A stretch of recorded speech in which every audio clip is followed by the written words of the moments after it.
ದಾಖಲೆಯ ಪ್ರಮಾಣದಲ್ಲಿ ಬಜೆಟ್ ಅನ್ನ ಮಂಡನೆ ಮಾಡಿದಂತ ಮುಖ್ಯಮಂತ್ರಿಗಳಿಗೆ ನಮ್ ಗ್ಯಾರಂಟಿ ಯೋಜನೆ ಅಭಿವೃದ್ಧಿ ಎನ್ನುವಷ್ಟರ ಮಟ್ಟಿಗೆ ಹೇಳಿ ಕೊಟ್ಟಿದ್ದಾರೆ. ಬರೀ ಗ್ಯಾರಂಟಿನೇ ಅಭಿವೃದ್ಧಿ ಅಂತ ಆದ್ರೆ ನನಗೆ ಗೊತ್ತಿಲ್ಲ, ಆರ್ಥಿಕ ತಜ್ಞರೇ ಹೇಳಬೇಕು ಹೆಂಗಿದೆ ಅಂತ. ಆಯ್ತು, ನೀವು ಶಕ್ತಿಯಲ್ಲಿ ಕೊಟ್ಟಿದ್ದೀರಿ, ಅದ್ರಲ್ಲಿ ಕೊಟ್ಟಿದ್ದೀರಿ, ತಗೊಂಡು ಬರ್ತೀನಿ ಮುಂದೆ ಆ ವಿಷಯಕ್ಕೆ. ಅದನ್ನ ಕೊಡ್ತಾ ಉಳಿದೆಲ್ಲ ವಿಷಯಗಳನ್ನ ಹೆಂಗ್ ಮರ್ತಿದ್ದೀರಿ ನೀವು ಅಂತ, ಯಾವ ವಿಷಯಗಳಿಗೂ ಕೂಡ ಹೇಗೆ ನ್ಯಾಯ ಕೊಡ್ಲಿಲ್ಲ ಅಂತ ನನ್ನೆ ನಮ್ಮ ಶಾಸಕರು ಹೇಳ್ತಾರೆ. ನಿಮಗೂ ಗೊತ್ತಿದೆ, ಈ ರಾಜ್ಯದ ಬೇರೆ ಬೇರೆ ಸುತ್ತೋಲೆಯ ಕಾರಣಕ್ಕೆ ಗ್ರಾಮೀಣ ಪ್ರದೇಶದಲ್ಲಿ ಈ ಖಾತಾ ಸಿಗದಲೆ 911 ಸಿಗದಲೆ 3 ತಿಂಗಳ ಜನ ಮನೆ ಕಟ್ಟುವಂತ ಪರಿಸ್ಥಿತಿನಲ್ಲಿ ಇಲ್ಲ.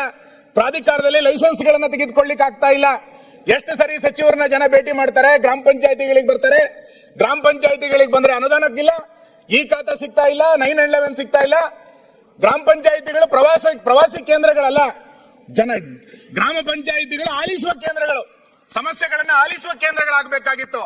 ಅಲ್ಲಿ ಏನೋ ಸಮಸ್ಯೆಗಳಿಗೆ ಪರಿಹಾರ ಸಿಗಲ್ಲ ಅಂತಂದ್ರೆ ಗ್ರಾಮ ಪಂಚಾಯತಿಗಳ ಪರಿಸ್ಥಿತಿ ಇವತ್ತು ಏನಾಗಬೇಕು? ಈ ಹಿನ್ನೆಲೆಯಲ್ಲಿ ವಿಕಾಸ ವಿರೋಧಿಯಾದಂತ ಸರ್ಕಾರ ಅನ್ನೋದನ್ನ ನಾನು ಹಳಿ ತಪ್ಪಿದ ಆಡಳಿತದಲ್ಲಿ ಈ ಸರ್ಕಾರದ ಬಗ್ಗೆ ಉಲ್ಲೇಖ ಮಾಡಬೇಕು.